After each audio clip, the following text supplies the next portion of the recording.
Welcome everybody back to boostinmotion, guys, and today guess what, we are working on this Q50 once again. We still have a suspension noise, yes, and it's not the BC Racing coilovers. Hit that intro. Welcome everybody back to boostinmotion, guys. Good morning, good afternoon, and good night. Thank you.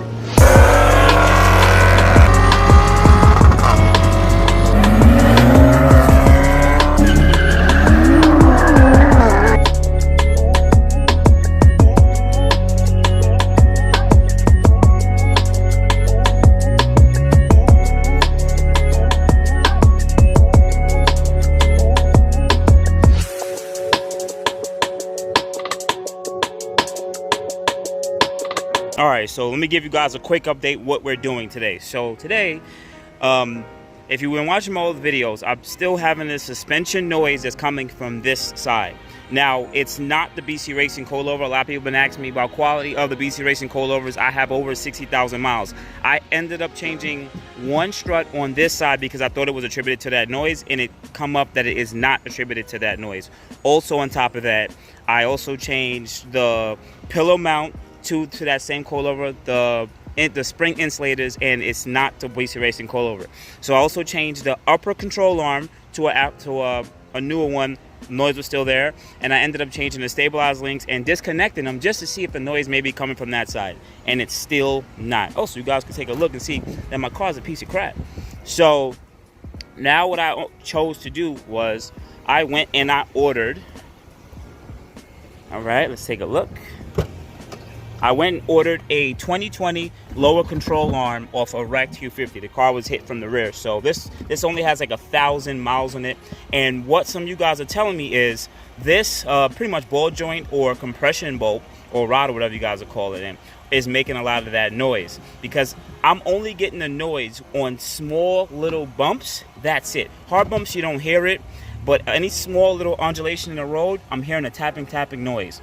I've looked all around the engine bay to make sure there's nothing loose, and you guys have been pointing this out to me, so why not give it a shot? I even tested out and pulled on the tie rod and tie rod end to see if it was played. I did visually take a look at all the ball joints, but it's just hard to replicate it when the car is in the air or even on the floor. You have to be driving the car to see the play. So yeah, let's go. Let me just tell you guys how to set up. Alright, so I always tell you guys to work safe, put the car on a jack stand on proper lifting point, and try to find the appropriate socket and wrench. You guys should already have this if you work on your car already. And now I'm going to fast forward to the wheel off in 1, 2, 3. And we're back. Now I want to show you guys something I'm taking a look at these tires about. See how I have a lot of smooth edges? How pretty much this tire shoulder is really pretty much run down. This doesn't necessarily always come from increased camber wear. Look at these tire blocks. These are called tire blocks or tread blocks. This lets you know when the tire gets to 2 and 32 seconds, right? Notice that it's even across it, but right here is really bad. So this is letting me know there really is an issue somewhere here that has this increased tire wear. Some of you guys are gonna jump in and say the toe was off. This wheel was actually in the rear doing a lot of burning out. So that could probably attribute it to it too, but this is the only tire that I have that looked like this. So it was on this front side for quite a while, so we'll take a look and see if it is coming from that ball joint. Now, I've never taken off a lower control arm on this car, but I just want to sum up what needs to be done with this, okay? Number one, you're going to need to take off the upper control arm bolt and nut. That should be a 14 millimeter. Mine's is a little different design. It's not going to look like yours, look like this, yours. Two, you also have this bolt over here. That's right over here to the lower control arm. That goes this way. I believe there's a nut on this side too. That's correct. You're going to need to disconnect the stabilizer link. The nut will be on the inside right there somewhere. I don't know if it's going to come up. Also on top of that, you're going to have to disconnect the tie rod end. From here, you're going to need to take that off. There's also going to be a ball joint, which should be all the way here at the bottom. That's going to need to be disconnected. And then we're going to have to work our way over to this bushing. That's to the back of the control arm. There's a bolt here. I don't know if there's a nut on the other side of that. I don't know what's connected to that on the other side. So we'll take a look as we go. There's also going to be a bolt right here, another long one. And there should be 2 bolts down here too. Down here also that need to be disconnected. Once I take off all those bolts, that should allow me to pull the lower control arm out. This assembly is probably a little heavy, so I don't know if I'm going to need to disconnect the caliper itself. The rotors are pretty heavy, because once I disconnect the lower control arm, this assembly is going to be pretty heavy. It's not going to be connecting to anything other than the axle, so it's going to be moving around. So I don't know how I'm going to do that. Oh, also, I'm going to have to disconnect this 14mm bolt right here. That's going to allow me, when I drop everything, I'm probably going to disconnect it from here, actually, because when I disconnect it from here, then that's going to allow me to pretty much pull out the lower control arm one time without having to take off the fork. But guys, let's get this started, and I'll give you my progress as I go. All right, first nut and bolt released. This is an 18mm nut with a cotter pin that you're going to have to remove. Now I'm rethinking this a little differently. I'm gonna try my best not to take off the upper control arm. I'm gonna work towards the stabilizer link that's all the way over here, and also I'm gonna work my way over to the end of this fork right here. Now the tie rod end is disconnected. I'm just checking to see if there's play in and out. You can pull and push it in. There's no play, and you can also move around pretty much the ball joint for this. You want to see if it's going in and out when you pull it up and down. I already inspected it, so the tie rod end and its inner tie rod are perfectly fine. Not that one, that cancels that one out. All right, let's move on to the next one. I'm gonna try to get that stabilizer link right there. I'm probably not even gonna get it on video, but I'm just gonna do it the best way I can, and that's it. All right guys, so I disconnected the aftermarket stabilizer link that I went with, right? And take a gander at this. It's kind of loud outside. You might not hear it, but yes, there is play on this stabilizer link going in and out. This could actually be attributed to that sound. Literally, it could be the reason, but I remember disconnecting this stabilizer link and still driving and hearing the noise. So that doesn't mean that it's not making a lot of noise, but going this way, yes, there is a noise. So we'll see what happens here, but I want to keep going and investigating. I don't want to just change this and then say, hey, listen, because I have the OEM one that I'm probably going to swap in and put in, but at the end of the day, you can't stop here. You got to keep going. So we're going to keep doing and keep inspecting. All right, quick update. Been at it like 5 minutes. Already got that off. I took off the cotter pin for the bottom of the ball joint, and I started taking off the nut, but the whole assembly is starting to come down. So I'm going to just go work on taking this off.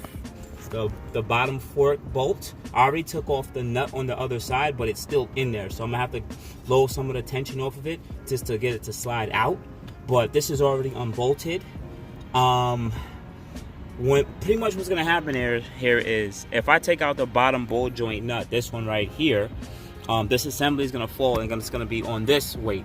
If I take out that bolt, pretty much the assembly is just gonna fall because the caliper and the rotor is pretty heavy, and nothing's going to be holding it up anymore because the ball joint sits on top of the spindle, not the bottom. It's not going to hold the weight up.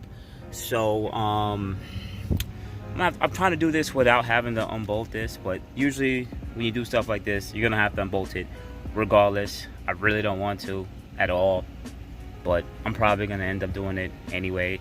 Probably going to take this off so I can get a bit more play too, because yeah, I need a bit more play. I really can't access everything that I need to access right now. So yep, let's see what I do next.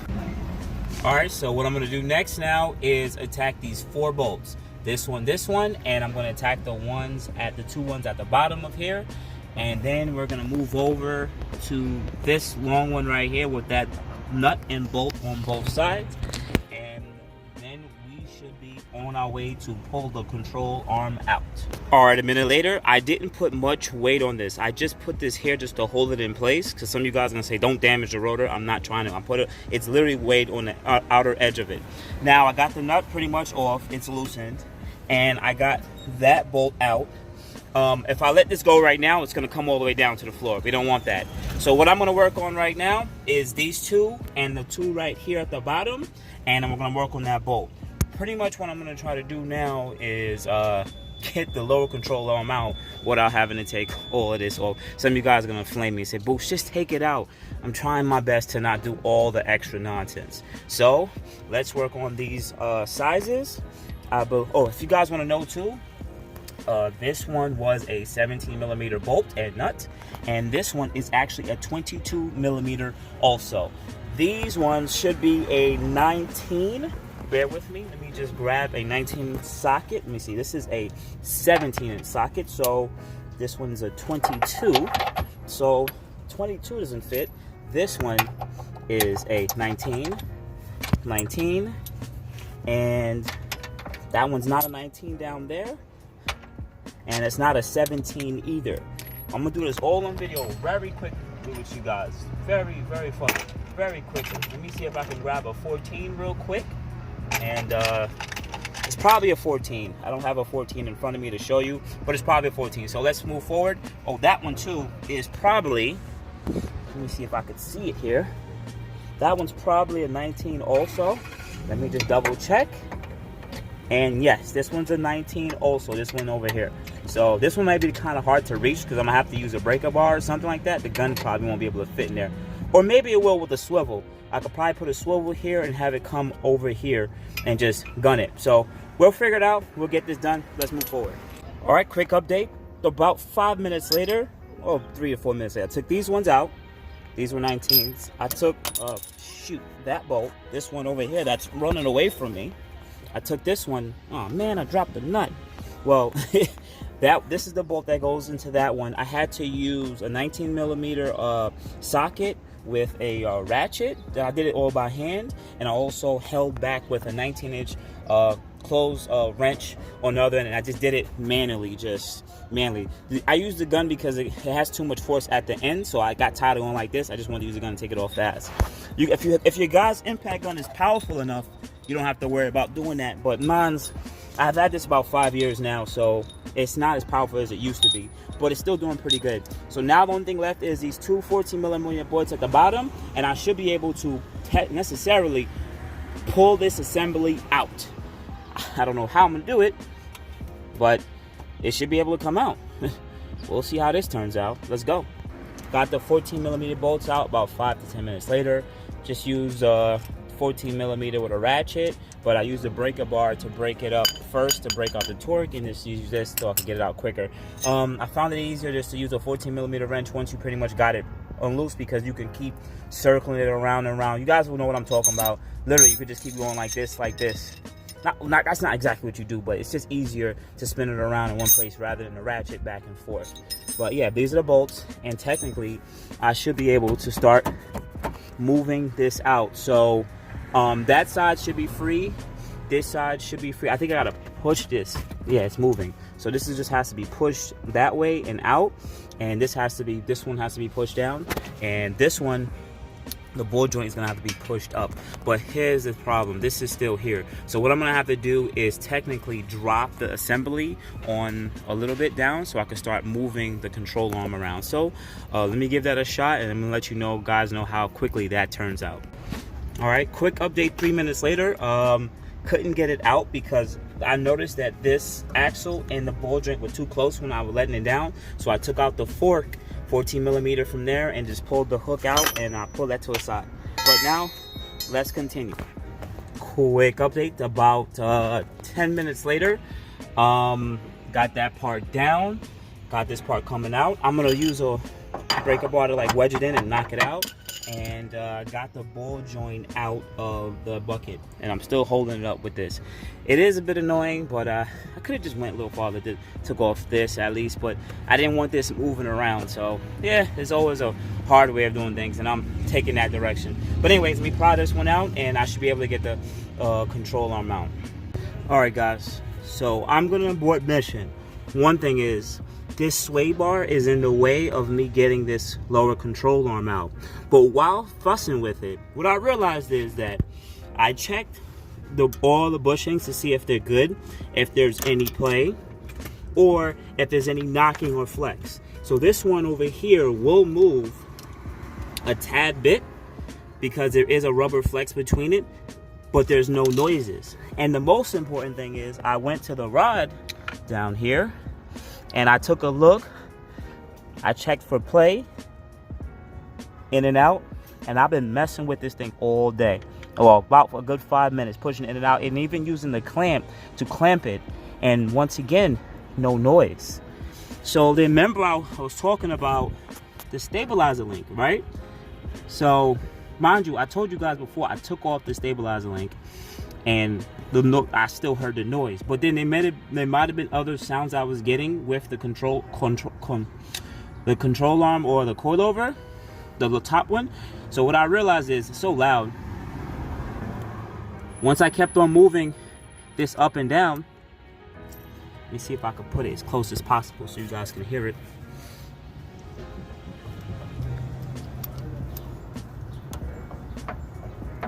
Hear that? Hear that?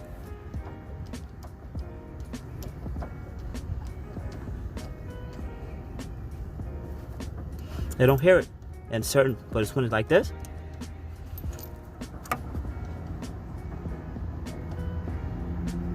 That stuff could be very loud. That sound could be very loud when the car is underweight. So what I'm gonna do is start putting everything back, and I'm not gonna change the lower control arm. I'm not gonna change it. I'm just gonna put the OEM stabilizer link on, and we're gonna see if the noise goes away. If it goes away, I was chasing my tail knowing that I should have stick with the stabilizer links first time and just put the OEMs in. But yeah, I could hear it right there.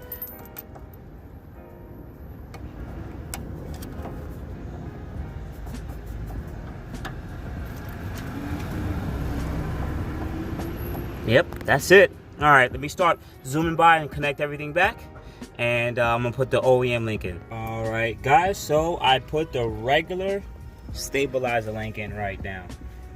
It's the regular one, and has no play in it, and it's the same 17mm bolt. And I'm gonna pretty much bring the car down, tighten everything up, just double check everything, make sure it's tight, because you know I would hate to take off all these bolts just to leave one loose and then die. So there'll be no more boosting motion. So guys, let's fast forward. Let's go. All right, guys. So we're gonna find out right now that I'll waste my time. Because if I wasted my time, I'm gonna be pretty pissed. So let's go. Hopefully everything's tight. Nice ass. Oh, yeah, guys. Yeah, I'm a man. It is what it is. I can't turn off my manliness. But bear with me. We're gonna start moving, and we're gonna go around the corner.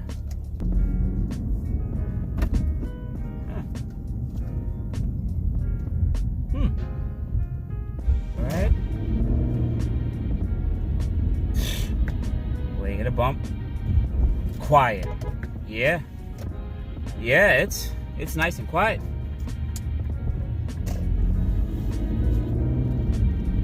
No noise.